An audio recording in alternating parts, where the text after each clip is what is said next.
Baik pemirsa Dhamma TV, kami kenalkan Dupalo yang bekerjasama juga dengan Dhamma TV mengeluarkan varian Bumiku Cantik tanpa plastik karena berbungkus bahan yang bisa hancur di tanah.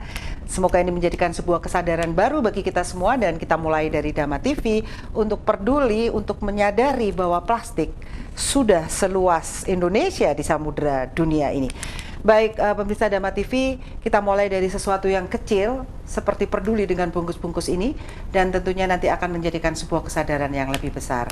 Dupalo organik tanpa bau, tanpa memedihkan mata dan tentunya baik untuk pernafasan, tidak mengganggu pernafasan dan abunya dingin bagi teman-teman kita yang memakai ritual, dia tidak akan melukai tangan kita.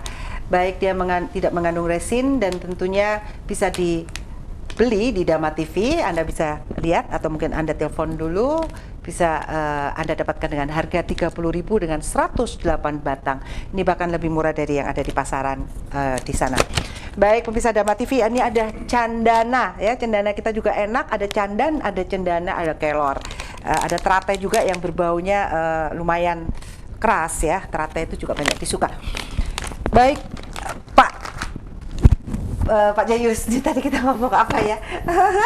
Kejujuran tadi ya. Tadi kita memberikan sanksi kalau tidak jujur, ya Pak Jayus. Terus kemudian bagaimana cara menanamkan budaya kejujuran ini sejak dini, Pak? Sejak dini. Kalau bisa memang sejak membuat anak kali ya. Nah, ini sebuah proses memang Bu ya. Saya katakan sebenarnya kejujuran sebuah proses. Jadi kalau dalam ajaran Kerohanian Sabta Dharma itu ketika seseorang, katakanlah suami istri, ya, kemudian dia menjadi pasangan, ya katakanlah harus harmonis begitu. Ketika sang jabang bayi itu sudah dirasakan pada rahim seorang ibu. Ya ini proses penciptaan ya. Penciptaan anak manusia loh, Pak. Iya, main-main loh, Pak. Oleh karena itu kedua orang tua harus melakukan yang namanya puasa. Puasa perilaku apa namanya, berbicara dan sebagainya, tidak boleh membunuh hewan dan sebagainya, ini perilaku puasa. Kok ajaran Jawa itu ya, tidak boleh membunuh hewan ya. Itu 9 bulan 10 hari seperti itu, sehingga ketika ini bayi berproses itu kita tanamkan kejujuran itu dari doa kita. Semoga Allah yang Maha Kuasa memberikan pengayoman, bimbingan, petunjuk agar sang jabang bayi kelak bisa menjadi orang yang jujur, berguna bagi orang tuanya, nusa dan bangsanya. Itu harus selalu kita dengungkan. Kok di program gitu ya? Di program harus seperti itu, gitu loh. Sehingga ketika bayi kita itu lahir, maka secara apa ya, tidak disangka ketika mereka berproses pada menjadi orang yang dewasa, ini selalu diberikan petunjuk, bimbingan oleh Allah yang Maha Kuasa. Ya, gampang sekali untuk mengingatkan. Seolah-olah gampang, tapi begitu kita berhadapan pada kenyataan kehidupan sehari-hari, banyak kan cobaan itu. Singkono rodok cerewet kan begitu ya kan. Contoh aja, mudah-mudahan tidak mertua yang itu sebuah proses. Apakah kita masih mampu untuk kemudian menangkal seluruh hawa nafsu kita itu ditutup? Itu harus seperti itu. Masih bisa jejak nggak di dalam segala badai dan topan kehidupan? Harus itu, harus fight. Saya tadi mau nanya, setelah kematian, apa yang terjadi setelah kita keluar dari raga ini? Nah, itu kembali lagi pada proses ketika kita hidup di dunia ini. Jadi oleh karena itu dalam ajaran Sabta Dharma ini, ketika kita melakukan kegiatan sujud tadi yang saya sampaikan mulai dari awal tadi, itu sebenarnya kita diproses untuk menjadi atau diprogram menjadi orang yang nantinya memiliki nafsu budi pakarti yang luhur, yang akhirnya nantinya kelak kembali kepada alam langgeng, bukan kepada alam yang lain. Itu tujuannya, pokoknya itu di situ. Oleh karena itu, ini proses ini memang memerlukan satu tekad, keyakinan yang bulat betul. Gitu. Tidak untuk melakukan kesalahan lagi, karena saya katakan tadi ketika mereka berbuat salah, dia akan diberitahu oleh yang Maha Kuasa, ini salahmu, ini salahmu, kamu harus bertobat. Ternyata dungu dan bebal. Iya. Lek dungu dan bebal balik mana kemana dia? Kalau itu kan berarti dia tidak sungguh-sungguh di dalam melakukan kegiatan spiritual, artinya berdoa kepada yang Maha Kuasa. Dia hanya sebagai lip service untuk melakukan kegiatan ibadah kepada yang Maha Kuasa. Nah, apakah dia nanti ingin kembali ke yang Maha Kuasa atau mungkin dia tidak ingin ke sana? Setiap individu, setiap insan, setiap manusia kelak ketika meninggal dunia dia ingin ke surga, ke alam langgeng, kan begitu? Begitu tujuannya. Tapi tujuan ke sana. tidak serius ternyata ya. Banyak Ada yang tidak serius. Nah, tapi kalau kita sebagai manusia sadar, ya harusnya serius dong. Ya. Nah, itu seperti itu. Sadarkah diri kita? Nah, Sadarkah itu. ditanya lagi ya di Mas Edi. Mas Edi pasti pernah mengalami persoalan hidup yang sampai kemudian mungkin sampai di titik nadir lah ya, sampai nggak bisa, duh aku gak iso mana gitu. Adakah, pernahkah seperti itu, Mas Edi? Sering itu. Sering tak ada Mas Edi. Bener Bu, bener bener ya. Selama saya ikut belajar loh, selama saya belajar di Keruanan Sabta Dharma ini, prosesnya begitu panjang Bu. Bukan hal yang kebahagiaan yang kita terima, enggak. Tapi cobaan-cobaan atau itu saya anggap itu adalah pelajaran-pelajaran kehidupan. Ya.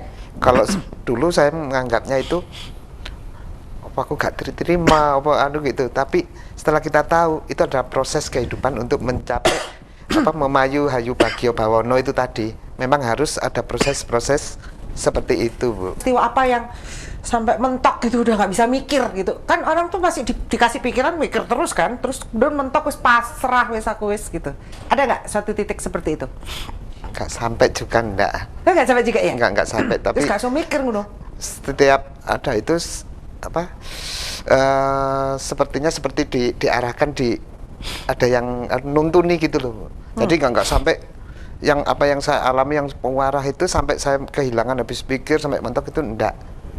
Setiap ada permasalahan saya merasakan. Jadi rasa yang nuntun ya? Ada rasa. Ya, ada rasa atau bimbingan yang menuntun untuk lepas dari itu, pasti itu ada itu. Jadi nggak sampai seperti yang bayangan, terus sampai nggak bisa mikir, sampai down gitu, enggak. Itu yang justru mempertebal keimanan dan keyakinan saya kepada Yang Maha Kuasa itu, Bu. Ya, nggak sampai plek gitu terus nggak bisa berpikir sama sekali gitu, nggak pernah. Ya, selalu seberat dibimbing apapun oleh rasa ya. Selalu dibimbing oleh rasa.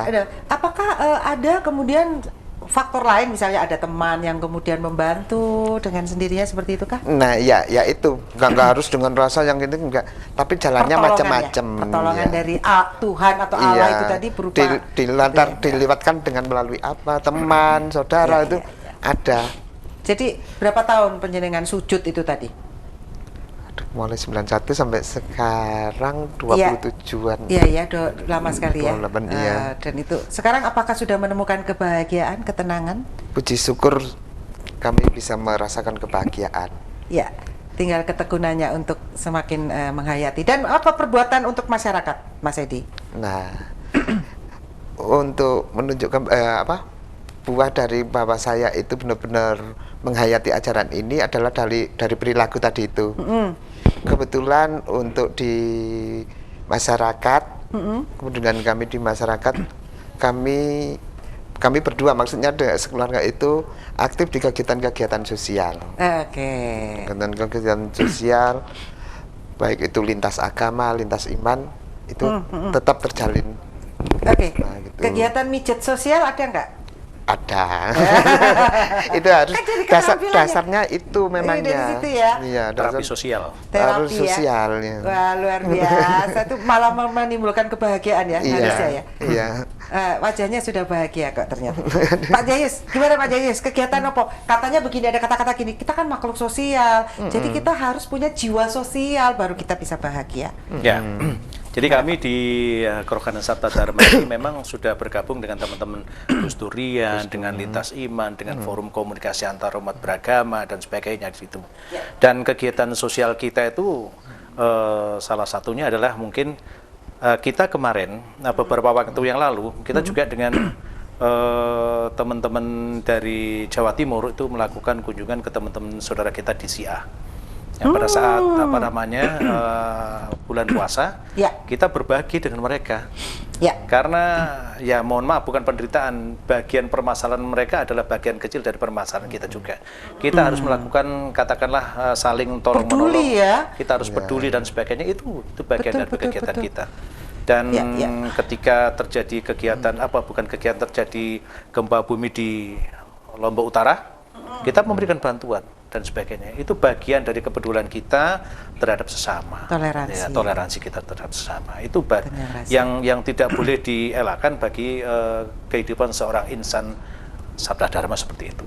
Ya, sebenarnya harusnya intoleransi di negeri ini tidak harusnya terjadi kalau semua saling peduli tadi ya. Ya, Iya, betul. betul. Dengan Saling kasih care. sayang itu tadi Dengan loh kasih ya. sayang. Iya. Betul, tuh rasa kasih sayang itu memang justru mempererat rasa persaudaraan kita. Walaupun kita beda suku, beda agama, beda ras, tapi kita harus berbentuk salah satunya adalah Bhinneka Tunggal Ika tadi. Ya, perbedaan tuh memang ya sudah hukum alam. Iya, Iya. Udah nggak bisa alam. ditolak, Iya, ya iya. kan? Tapi Ya, itu. kita harus mengupayakan untuk Oke. bersamaan itu. Oke, waktu juga yang memisahkan kita, Pak Jayus, Mas Edi, Iya. monggo, Iya. mungkin Mas Edi bisa memberikan pesan atau kesan, monggo di pemirsa. Mas Edi dulu, monggo. Rahayu, salam waras. Kejujuran dan prinsip Marilah kita selalu belajar jujur, terutama jujur kepada diri kita sendiri dulu. Sekali lagi, ini mengajak untuk ke diri saya juga kepada seluruh pemirsa. Monggo kita belajar jujur kepada diri kita sendiri. Matur nuwun. Iya, terima kasih, Mas Edi. Monggo, Pak Jayus. Ya, pemirsa yang saya hormati, bahwasanya kejujuran merupakan salah satu bentuk pedoman hidup ataupun juga katakanlah pegangan hidup yang harus kita jalankan setiap saat dimanapun kita berada. Dengan kejujuran kita akan mendapatkan kebahagiaan kelak di alam langgeng. Itu yang perlu kita sampaikan. Rahayu, salam waras. Waras. Iya, terima kasih banyak Rahayu, salam waras ya. Baik. Terima kasih atas rawuhnya di sini dan berbagi dengan para pemirsa Dharma TV, Pak Jayus dan Iya. Mas Edi. Baik pemirsa Dharma TV, bahwa Sang Maha Kuasa adalah murni atau jujur, seperti itu, dengan ketulusan, dengan keikhlasan, seperti itu ya. Di dalam Sabto Dharma ini yang saya pelajari bahwa ada keagungan dari Allah, keagungan dan cinta kasih, juga keadilan. Dan tentunya di situ mengandung suatu kejujuran ya, antara niat, pikiran, dan ucapan perilaku kita adalah apa adanya. Sebuah kekuatan yang harus kita pertahankan secara tekun, kita renungkan dan kita ambil manfaat dari kebaikan, kejujuran. Baik, pemirsa Dharma TV, kita belajar pada kesempatan kali ini. Semoga ini membawa suatu pencerahan bagi kita semua, bagi siapapun yang masih belum berani untuk jujur. Karena kejujuran juga kadang-kadang tidak punya nyali untuk jujur, tapi cobalah untuk sekali-sekali kita coba untuk jujur apa adanya, dan kita rasakan bagaimana kita merasa lebih ringan, lebih enteng untuk menghadapi persoalan-persoalan ke depan. Baik, saya Sabta Dewi, tentunya kata kunci kita adalah mind. It's not everything, but everything is from mind. So many it's from mind. Kelola batinmu, kelola pikiranmu, semoga kita bisa hidup bahagia. Saya Sabta Dewi beserta kru Dharma TV mengucapkan banyak terima kasih dan tentunya mohon maaf jika ada salah kata. Kata akhir saya, semoga semua makhluk hidup berbahagia.